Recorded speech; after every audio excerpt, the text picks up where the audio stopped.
Hello friends, welcome back to our video. Friends, last video में हम लोगों ने एक फुल फ्लेज क्वेश्चन को सॉल्व करने के लिए जितने भी बेसिक कंसेप्ट हैं सारे क्लियर कर लिए थे। अमेलगमेशन चैप्टर का इस वीडियो में हम लोग फुल फ्लेज क्वेश्चन सॉल्व करेंगे। अगर उस क्वेश्चन के बाद आपको और क्वेश्चंस की डिमांड करोगे तो हम ज़रूर लेके आएंगे, अदरवाइज हम लोग नेक्स्ट सब्जेक्ट की तरफ मूव करेंगे।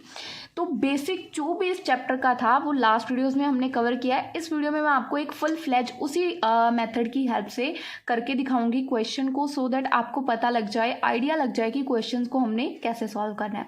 सो चलिए आज का क्वेश्चन देख लेते हैं। आप लोगों का वो क्वेश्चन बुक्स की प्रैक्टिकल प्रॉब्लम नंबर 7 हो सकता है। सो प्लीज स्टेटमेंट को मैच कर लीजिएगा। क्वेश्चन में देखिए क्या गिवन है, हमें एक फुल फ्लेज सी बैलेंस शीट गिवन है। This is assets liability side and this is asset side. ठीक है, अब इस स्टेटमेंट क्या है, फॉलोइंग बैलेंस शीट है केके लिमिटेड की। केके लिमिटेड की बैलेंस शीट है और इसको टेक ओवर कौन कर रहा है, प्रिया लिमिटेड। प्रिया लिमिटेड ने एग्री किया है कि वो इसको टेक ओवर करेगी, बट इसके अंदर पहले उसने क्या कहा है कि वो टेक ओवर करेगी एसेट्स जो हैं वो 10% लेस देन उसकी बुक वैल्यू के। पर ये कह रहे हैं कि ये पूरे एसेट्स को टेक ओवर नहीं करेंगे, एक्सेप्ट गुडविल को छोड़ के, एक फिक्स एसेट है जो 4000 के नियर बाय है उसको छोड़ के, और उसका जो कैश है 1000 उसको छोड़ के, बाकी ये एसेट्स को ये लोग टेक ओवर करेंगे। सो हम लोगों ने लास्ट वीडियो में एक किया था जिसमें हम लोग देख रहे थे ट्रांसफरी वाले में कि हम लोगों ने ट्रांसफरी को किस मेथड में लेके चलना है। अगर वो इन पांचों कंडीशंस को फुलफिल करेगा तो हमने ट्रांसफरी का करते वक्त मर्जर मेथड लेना है, और अगर वो पांचों कंडीशंस को फुलफिल नहीं करता तो हमने परचेज मेथड लेना है। अब देखो पहली कंडीशन क्या थी कि सभी एसेट्स और सभी लायबिलिटीज़ को उसको टेक ओवर करना पड़ेगा। मतलब पहली कंडीशन हमारी यहीं पे ब्रेक हो गई। क्या लिखा है कि वो एसेट्स तो टेक ओवर करेगी पर गुडविल को भी नहीं करेगी, फिक्स एसेट को भी नहीं करेगी, कैश को भी नहीं करेगी, मतलब सारे एसेट तो ले ही नहीं रही है। तो पहली कंडीशन तो यहीं पे ब्रेक हो गई। तो इसका मतलब क्या हुआ, हमने ये मेथड अप्लाई नहीं करना, हम ये मेथड अप्लाई करेंगे। That clear, purchase method. ठीक है, इसके बारे में मैंने पूरा लास्ट वीडियो में आपको डिस्कस किया है, इसी के ऊपर है लास्ट वीडियो। तो सभी वीडियोस के लिंक आपको नीचे मैं डिस्क्रिप्शन में दे दूंगी। पूरी एक प्लेलिस्ट बनाई है मैंने अमेलगमेशन के ऊपर, ताकि आपको कोई डिफिकल्टी ना आए। उसके बाद क्या है, प्रिया लिमिटेड ने एग्री किया कि वो पे करेगी 6000 फॉर गुडविल, जो कंपनी की रेपुटेशन है उसके लिए 6000 पे करेगी। और उसने कहा कि जो उसके सिर्फ क्रेडिटर्स है ना वो उनको ही पे यानी कि डिस्चार्ज करेगी, पे करेगी, और कोई लाइबिलिटी को वो टेक ओवर नहीं करेगी। तो इसमें अंदर आप लोग देख सकते हैं लाइबिलिटीज़ क्या है, क्रेडिटर्स भी है, डिबेंचर्स भी है। उसने ना पूरी लाइबिलिटीज़ को टेक ओवर किया, पूरी लाइबिलिटीज़ को टेक ओवर किया, और ना ही पूरे एसेट्स को। तो इसका मतलब सिंपल है, हमें इसमें परचेज मेथड नहीं लगाना जब हम ट्रांसफरी का करेंगे। ठीक है, आफ्टर दैट यहाँ पे देखिए परचेज कंसिडरेशन का जो बता रखा है कि वो डिस्चार्ज हो रही है बाय इशू ऑफ शेयर, ये सारा आपको क्लैरिटी हो जाएगी जब हम लोग क्वेश्चन करेंगे। फर्स्टली देखो हमें क्या निकालने को बोला गया है कि परचेज कंसिडरेशन फाइंड आउट करो। तो परचेज कंसिडरेशन निकालना आपको आता है। परचेज कंसिडरेशन निकालने के लिए हम लोग सिर्फ यहाँ पे देखेंगे जब उसने टेक ओवर किया उसकी एग्जैक्टली बात क्या गिवन है। ठीक है, तो एग्जैक्टली बात क्या लिखा हुआ है, जब उसने टेक ओवर किया कि एसेट्स के बारे में इंफॉर्मेशन है और हमें लायबिलिटीज़ के बारे में इंफॉर्मेशन गिवन है। तो मतलब हमने एसेट मेथड लगाना है। ठीक है ना, पेमेंट मेथड कब लगता है, जो हमारा दूसरा मेथड है कि जब हमारे पास इक्विटी शेयर्स की वैल्यूएशन गिवन हो। यहाँ पे ज़रूर गिवन है ये वाली वैल्यू, बट जब अब आपको यहाँ पे ये डिफ्रेंशिएट कैसे करना है कि ये वो वाली वैल्यू नहीं है जो हमें परचेज कंसिडरेशन निकालने के लिए चाहिए। ध्यान से सुनना, जब यहाँ पे लिखा हो 8 कॉल्ड अप, जैसे कुछ भी लिखा हो कि कॉल्ड अप वैल्यू इतनी है, मार्केट वैल्यू इतनी है, और लास्ट में लिखा हो कि बैलेंस इन कैश, जो हमें परचेज कंसिडरेशन निकालने के लिए चाहिए ना, उसमें लास्ट में बैलेंस इन कैश नहीं लिखा हुआ आएगा। ठीक है, जब हमें परचेज कंसिडरेशन निकालनी है उसके लिए अगर ये वाली इंफॉर्मेशन गिवन होती ना तो उसके लिए पीछे बैलेंस इन कैश नहीं लिखा आएगा। सो दैट्स मतलब परचेज कंसिडरेशन इसी के बेस पे निकलेगी। ठीक है, तो देखिए पहले परचेज कंसिडरेशन निकालने के लिए हमें क्या चाहिए, हमारे सारे एसेट्स। तो एसेट्स क्या बोल रहे हैं कि यहाँ पे जो हमारे एसेट्स हैं उनको -10% वैल्यू पे टेक ओवर किया जाएगा। गुडविल को छोड़ देंगे, एक फिक्स एसेट को छोड़ देंगे। तो पहले देखिए गुडविल जो यहाँ पे कह रही है वो है 6000। सो सबसे फर्स्ट हमने लिखी है गुडविल 6000 की। उसके बाद बोल रहे हैं कि जो हमारे एसेट्स हैं उनको 10% लेस, यानी कि हमारे जो देखिए फिक्स एसेट हैं 16,500 के, तो 16,500 के हमारे फिक्स एसेट्स, उसके बाद यहाँ पे बोला गया है एक्सेप्ट गुडविल, जो ऊपर गुडविल है उसको छोड़ के, और वन फिक्स एसेट जिसकी वैल्यू है 4000। अब फिक्स एसेट टोटल है हमारे पास 16,500 के, उसमें से 4000 के एसेट्स को छोड़कर, तो 4000 के एसेट्स को हम लोग माइनस कर देंगे 12,500, उसके ऊपर लगाएंगे हम लोग, देखो यहाँ पे लिखा हुआ है 10% लेस देन, मतलब माइनस करेंगे। सो 12,500 माइनस 10% कैलकुलेटर पे कीजिए, 11,250 आ जाएगा। ठीक है, उसके बाद हमारे पास है करंट एसेट। करंट एसेट है 19,500 के। अब नीचे क्या बोला गया था, गुडविल को छोड़ दो, हमने गुडविल यहाँ से ली नहीं, हमने गुडविल नीचे वाली ली है। फिक्स एसेट का क्या बोला गया था कि फिक्स एसेट के 4000 के एसेट नहीं लेने, हमने माइनस कर दिए। उसके बाद बोला गया है कि 1000 का कैश जो है वो भी नहीं लेना, तो उसको हम लोग करंट एसेट से निकालेंगे। 19,500, 1000 का कैश निकल गया 18,500, लेस कर दिया 10% जो वो नहीं टेक ओवर करेंगे, तो 16,650, ये करके आ गए हमारे एसेट का टोटल। लाइबिलिटी साइड, अब देखो हमारे पास यहाँ पे दो लाइबिलिटीज थी, यहाँ पे हमारे पास दो लाइबिलिटीज़ हैं, डिबेंचर्स और क्रेडिटर। बट यहाँ पे अगर आप लोग स्टेटमेंट में देखें क्या बोला गया है कि वो सिर्फ डिस्चार्ज ऑफ कर रहे हैं क्रेडिटर्स को, डिबेंचर्स के बारे में कुछ इन्फॉर्मेशन नहीं है, मतलब वो डिबेंचर्स को टेक ओवर कर ही नहीं रहे हैं। तो जब वो टेक ओवर ही नहीं करे तो डिबेंचर क्यों लेने हैं, सिर्फ यहाँ पे लेने हैं हमने हमारे क्रेडिटर्स। तो क्रेडिटर्स कितने के हैं, 3000 के, तो 3000 के क्रेडिटर्स माइनस करें 30,900।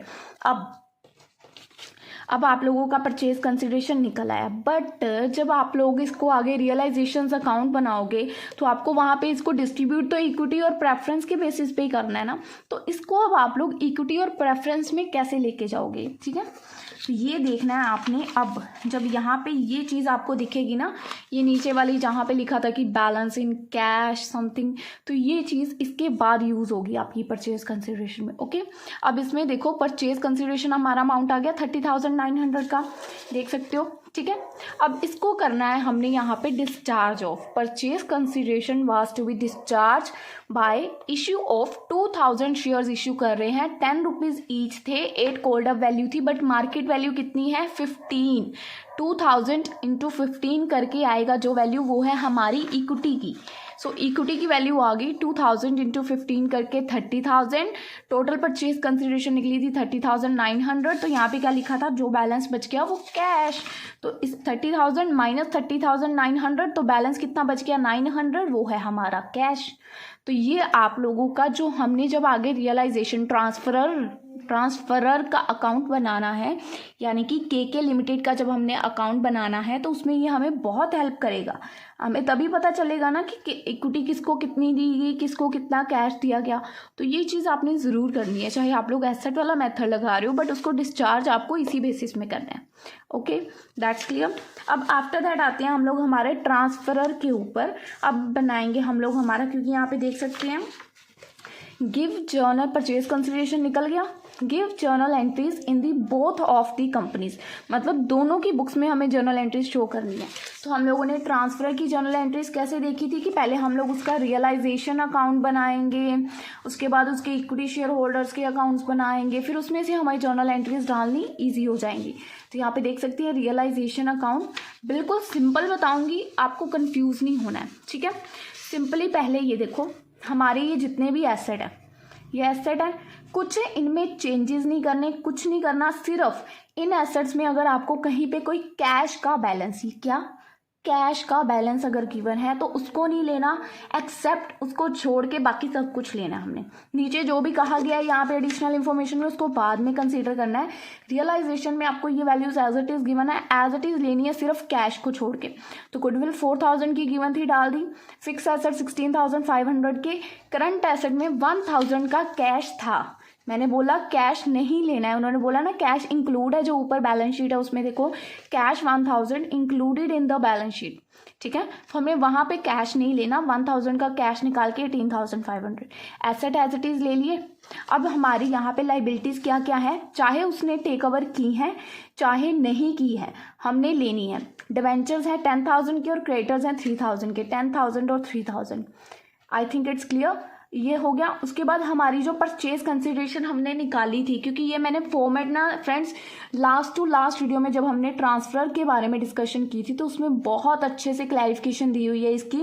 पहले आपको रियलाइजेशन अकाउंट बनाना है, फिर इक्विटी शेयर होल्डर, और उन्हीं की हेल्प से आप लोगों की जर्नल एंट्रीज ईजिली डल जाएंगी।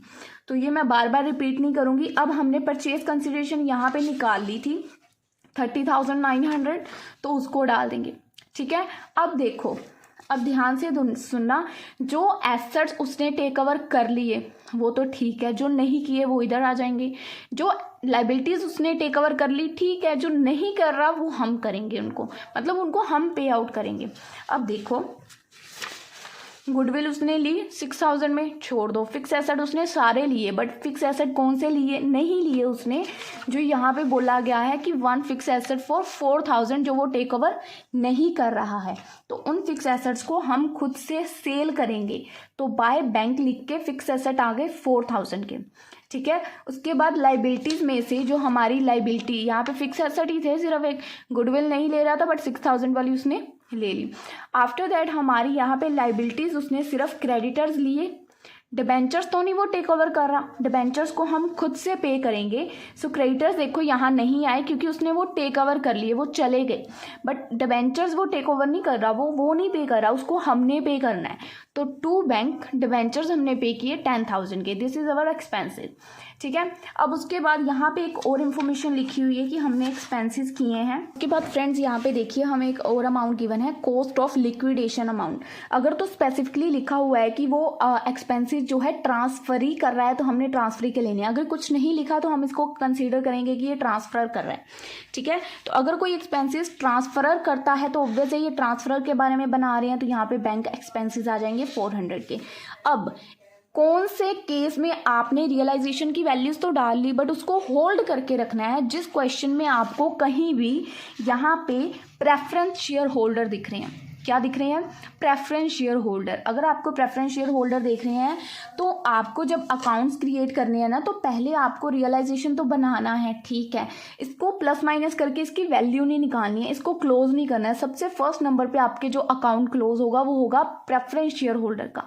अगर उसमें से कुछ अमाउंट बचता है तो उसकी यहाँ पे एंट्री डलेगी, उधर 2 वाली साइड है तो इधर बाय वाली साइड, अगर बैलेंस बचा है उधर बाय तो इधर 2, तो उसकी एंट्री यहाँ पे डलेगी। इस क्वेश्चन में हमारे पास प्रेफरेंस शेयर होल्डर देख सकती हो नहीं है, तो मैं आपको बता रही हूँ। फिर भी अगर किसी क्वेश्चन में आपको प्रेफरेंस शेयर होल्डर मिलेगा तो आपको पहले इसको क्लोज नहीं करना है, पहले प्रेफरेंस शेयर होल्डर का अकाउंट क्लोज होगा। ठीक है, उसके बाद ये, अब इसमें नहीं है तो हम इसको सीधा प्लस माइनस करके इस अकाउंट को क्लोज कर सकते हैं। हमारा 1500 का हमारा लॉस आ गया। ठीक है, अब हम लोग बनाएंगे इक्विटी शेयर होल्डर का अकाउंट। ये आप लोग साथ साथ भी क्रिएट कर सकते थे क्योंकि हम लोगों को क्या करना है, बैलेंस शीट को खाली करना है। मैंने आपको लास्ट वीडियोस में बताया था, हमने देखो ये तीनों वैल्यूज डाल ली, हमने ये 2 वैल्यूज भी उसमें डाल दी रियलाइजेशन में। अब हमारी कौन कौन सी वैल्यूज बची, ये दो बची। अब लाइबिलिटी वाली साइड कौन सी होती है बैलेंस शीट, अगर हम लोग टी टेबल में टी फॉर्म में बैलेंस शीट बनाते हैं तो इधर लाइबिलिटीज इधर एसेट, तो लाइबिलिटी वाली साइड यानी कि 2 साइड, तो इसको इधर लेके जाना, ऑपोजिट साइड डालनी है। ठीक है, अब हमारे पास शेयर और रिजर्व 20,000 और 7,000 की हैं, तो ऑपोजिट साइड बैलेंस शीट में लाइबिलिटी साइड होती है ना, बैलेंस शीट अगर देखें हमारी बैलेंस शीट टी टेबल की लाइबिलिटी, तो इधर ऑपोजिट साइड ट्रांसफर करेंगे। इक्विटी शेयर्स हैं 20,000 के, रिजर्व एंड सरप्लस आ गया हमारा 7,000 का। ठीक है, उसके बाद हम लोगों ने यहाँ पे इसको परचेज कंसिडरेशन पे की थी, बट इन व्हाट फॉर्म, किस मैनर में हमने इसको पे की थी। तो यहाँ पे हमने डिस्चार्ज ऑफ निकाला था क्योंकि हमें नहीं पता था इक्विटी को कितने के, कैश में कितने के, तो ये निकाला था हमने 30,000 इन इक्विटी 900 इन कैश। तो 30,000 इन इक्विटी 900 कैश को हम लोग अलग से रखेंगे, इधर वाली साइड नहीं डालेंगे। इसका रीज़न मैं अभी आपको बताऊंगी। ठीक है, हमारी ये भी वैल्यू डल गई, ये दोनों भी डल गई। अब यहाँ पे हुआ हमारा लॉस, सो ऑब्वियस है रियलाइजेशन अकाउंट से ये यहाँ पे ट्रांसफर हो जाएगा 1500। अब यहाँ पे क्वेश्चन में कुछ भी ऐसा नहीं है कि हमें डिबेंचर होल्डर का अकाउंट बनाने की ज़रूरत पड़े, बट यहाँ पे डिबेंचर्स तो थे जिनको प्रिया लिमिटेड ने जब कंपनी टेक ओवर की तो उसने कहा भाई मैंने तो पे नहीं करने हैं, तुम लोग खुद से देखो इन डिबेंचर होल्डर्स को क्या देना है। तो 10,000 के डिबेंचर्स का क्या किया, कैसे पे आउट किया, जो भी था वो सब कौन देखेगा, इक्विटी शेयर होल्डर। ठीक है, डिबेंचर होल्डर का अकाउंट नहीं बना रहे हम लोग। तो यहाँ पे हम लोगों ने हमारे डिबेंचर्स को पे किया, तो ये खर्चा कौन कर रहा है? अब जिसने कंपनी टेक ओवर की उसने तो बोला भाई मैंने तुम्हारी ये वाली लाइबिलिटी का सिरदर्दी नहीं लेनी है, तुम खुद देखो इसके साथ क्या करना है। तो हमने खुद इसको यहाँ पे किया, तो किसके सिर पे जाएगा? प्रेफरेंस शेयर होल्डर तो है ही नहीं इस क्वेश्चन में, तो ऑब्वियस है इक्विटी शेयर होल्डर के सिर पे खर्चा जाएगा। तो 10,000 का खर्चा कौन कर रहा है? ये वाले पैसे हैं इक्विटी शेयर होल्डर ने कंपनी में लगाए, जो कंपनी की बैलेंस शीट में थे। इक्विटी शेयर कैपिटल बोलते हैं जिसको, ठीक है। इक्विटी शेयर होल्डर ने जो इक्विटी शेयर कैपिटल लगाई ये वो थी। ये 10,000 के उसने हम अपनी लाइबिलिटीज को पे आउट किया, इक्विटी शेयर होल्डर ने, ये उसने खर्चा किया। अब जब कंपनी बंद हुई तो उस इक्विटी शेयर होल्डर को क्या रिसीव हुआ? जो दूसरी कंपनी ने हमारी कंपनी को टेक ओवर किया, उस दूसरी कंपनी ने हमें क्या दिया? जो दूसरी कंपनी ने हमें दिया equity share in the form of 30,000 और कैश हमें 900। तो रियलाइजेशन का हमारा यहाँ से आ गया, सारी वैल्यूज डल गई। अब प्लस माइनस करके देखेंगे हमारा यहाँ पे क्या बैलेंस बचता है। प्लस माइनस करके देखेंगे यहाँ पे हमारा क्या बैलेंस बचता है, दैट इज 5500। कितना बैलेंस?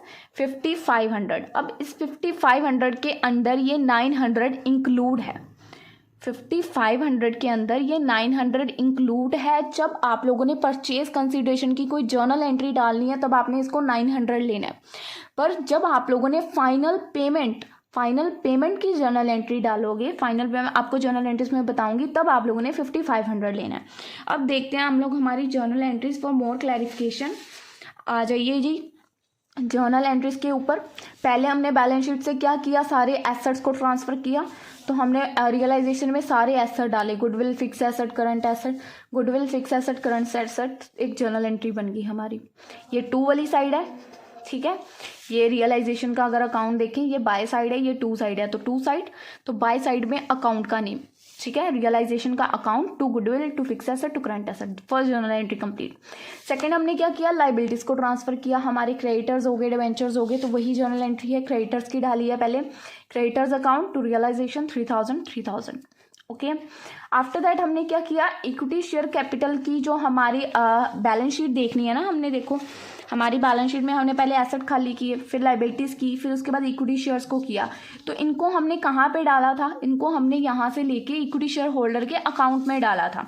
तो वही जर्नल एंट्री है, इक्विटी शेयर कैपिटल गई, इक्विटी जो हमारा सरप्लस था वो गया, और इक्विटी शेयर के अकाउंट में यहाँ पे। तो ये बाय वाली साइड आई दोनों आइटम्स, इक्विटी शेयर होल्डर के अकाउंट में बाय वाली साइड। तो बाय वाली साइड दोनों लिख दिए हमने, इक्विटी शेयर कैपिटल और एक्यूमुलेटेड सरप्लस टू अकाउंट का नेम, इक्विटी शेयर होल्डर का अकाउंट। तो टोटल वैल्यू आ गई, ठीक है। आफ्टर दैट हमारे पास ये क्या है, हमारे पास जो परचेज कंसिडरेशन हमारी ड्यू है, यहाँ पे होगी हमारी परचेज कंसिडरेशन 30,900 की। तो वही जर्नल एंट्री है 30 प्रिया लिमिटेड की तरफ से ही। ऑब्वियस है परचेज कंसिडरेशन कौन पे करेगा?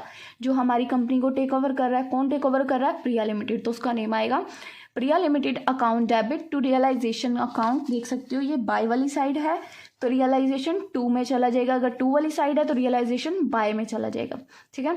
तो यहाँ पे आ जाएगी हमारी ये जर्नल एंट्री 30,900। आफ्टर दैट हमारी नेक्स्ट जर्नल एंट्री है, यहाँ पे परचेज कंसिडरेशन हमारी ड्यू थी, यहाँ पे पे हो गई, ठीक है। यहाँ पे उसकी एक रिसिप्ट आ गई। अब यहाँ पे परचेज कंसिडरेशन की डाली थी, यहाँ पे हमने उसको जाके एक्सपेंड भी तो किया था ना, मैंने बताया था यहाँ से।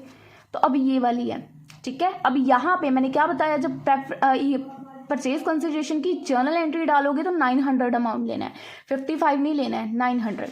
तो अब देखो यहाँ पे जर्नल एंट्री डाल रहे हैं हम लोग, shares in Priya limited cash account to Priya limited का जो अकाउंट है उसमें। तो 30,000 की हुई पेमेंट, 900 कैश में और 30,900, ठीक है जी। आफ्टर दैट नेक्स्ट क्या है, जो हमने अपने फिक्स एसेट्स को खुद से सेल किया था, जो उसने टेक ओवर नहीं किए। तो क्या है यहाँ पे, बाय बैंक करके जर्नल एंट्री है।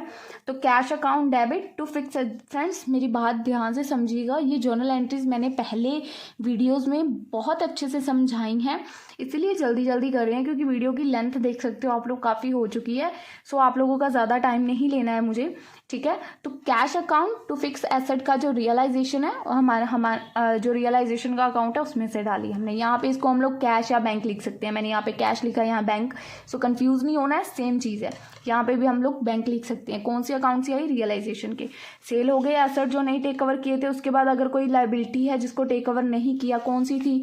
ये वाली, इसकी जर्नल एंट्री बनाओ, ये 2 में है तो बाय में realization to bank, realization to bank, 10,000 की journal entry. Okay, after that हमारे क्या है यहाँ पे? एक्सपेंसेस। तो एक्सपेंसेस की क्या जर्नल एंट्री होगी? रियलाइजेशन टू बैंक, या एक्सपेंसेस लिख सकते हो, या कैश लिखा है यहाँ पे मैंने, तो यहाँ पे बैंक आ सकता है, कंफ्यूज नहीं होना है। आफ्टर दैट यहाँ पे देखो फाइनल पेमेंट कर रहे हैं जब हम लोग शेयर होल्डर्स। अब इस क्वेश्चन में डिबेंचर होल्डर्स भी थे, मैंने क्या बताया? फाइनल पेमेंट जब करेंगे 900 नहीं 5500 लेना।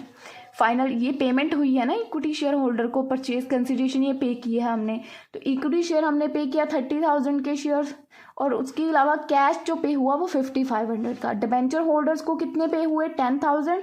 इक्विटी शेयर होल्डर्स को कितने बचे? 25,500।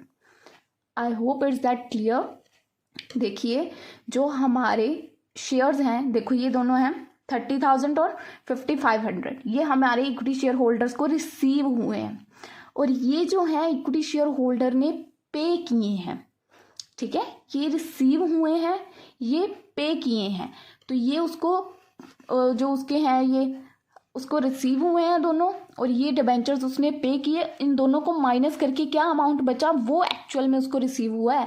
दिख तो रहा है हमें कि उसको 30,000 और 5500 दोनों रिसीव हुए हैं, बट एक्चुअल में जब उसने डिबेंचर्स को पे आउट कर दिया तो उसके बाद एक्चुअल में उसको ये अमाउंट रिसीव हो रहा है।